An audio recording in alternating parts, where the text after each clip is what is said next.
In the interest of transparency and full disclosure, the perfume and brand that I will be discussing in this video is one that I have collaborative and creative involvement in.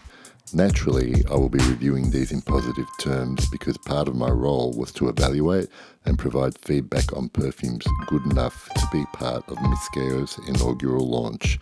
I hope you like them as much as I do.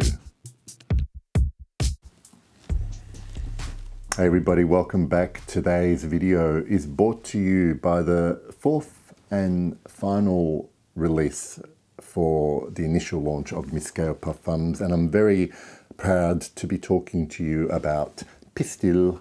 There we go. Now, it has quite a few ingredients in it. It is comprised of 15 natural ingredients and 48 synthetic aroma chemicals, and it works. Okay, key ingredients used in this perfume: jasmine sambac, lavender absolute, and another strange ingredient that I had never heard of before is Costus olifac.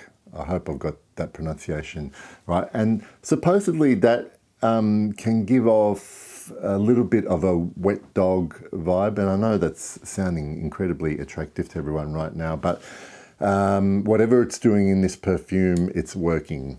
So let me spray on Pistil and I will endeavor to describe it to you. I will give you a little bit of a story about this perfume. This one, while I was working with Marie, we were, like, I guess, I was smelling a few attempts at something that was a little bit more floral compared to the other perfumes that we were looking to release. And I think, I guess this one came together the quickest, I guess, from my interactions with Marie, and the first time I smelled, at least the first version of it anyway, I just really was taken aback because floral perfumes in general, personally speaking, they need to kind of really work for me. I would either I just don't like them, or I would find that I don't feel like I could pull them off.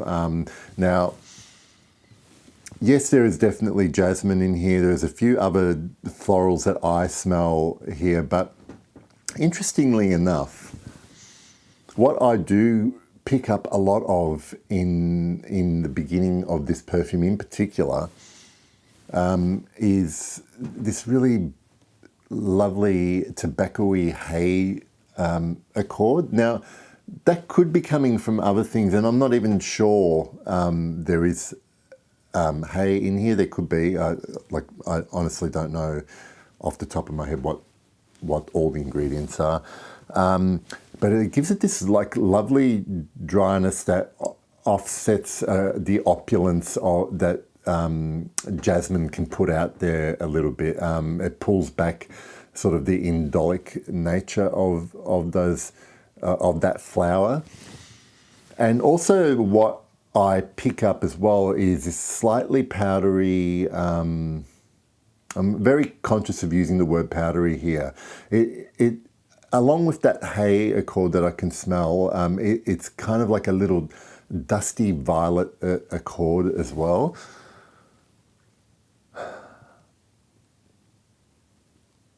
And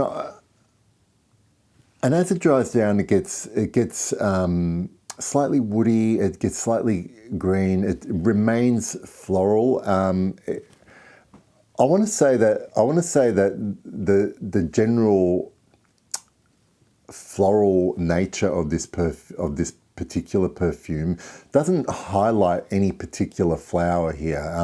Like, it really does feel like just a massive bouquet of mixed flowers.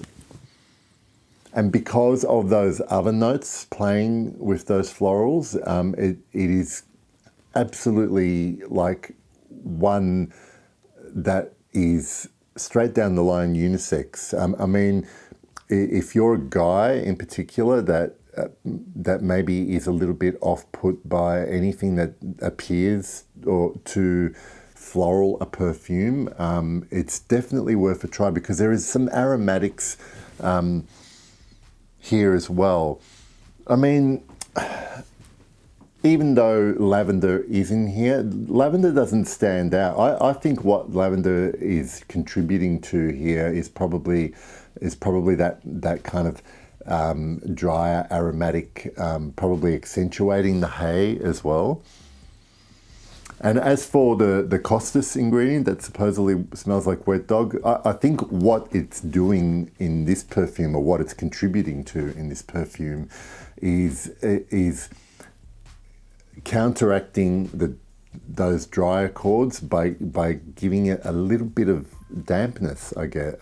It's certainly not wet dog fur, but you can almost feel that this perfume has depth, like the dryness is floating above, and it's still got that weight that's pulling it in, and it has that effect of giving you this kind of thick layer on your skin. More so on my skin, it doesn't tend to be completely effusive, and for me that's a good thing, because anything that's probably a little bit too floral, too bouquet, I wouldn't actually want it to be billowy and have huge sillage. So this is like actually perfect for me, even though this sticks around on your skin all day pretty much. So abstractly, how do I feel? How do I think about this perfume? I can't help but get, if you're familiar with the films of Wes Anderson, and in particular, for whatever reason, every time I spray this on, I think of the Grand Budapest Hotel, that movie. I think I'm thinking of the color grading used and the set design in there, and I just imagine that if this perfume were vases of flowers in the hotel, or even the landscape gardens of a Wes Anderson film, that's kind of what this would smell like. It's very, very stylized.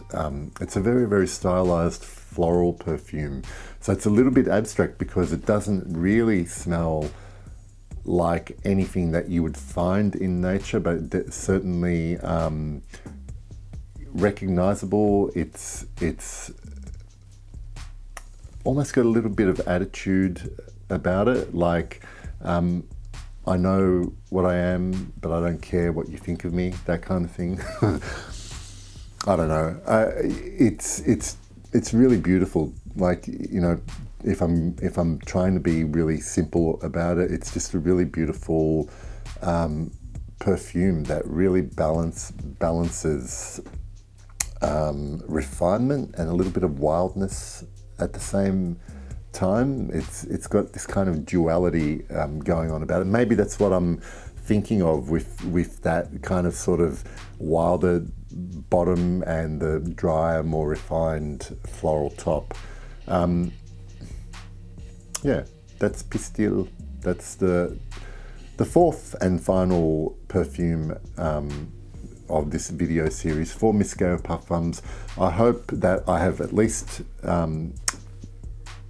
gotten your interest about any of these. Please check out my description for web links, and you'll be able to order these very, very soon. In fact, if you're watching this a little bit after this upload, you'll be able to order it right now.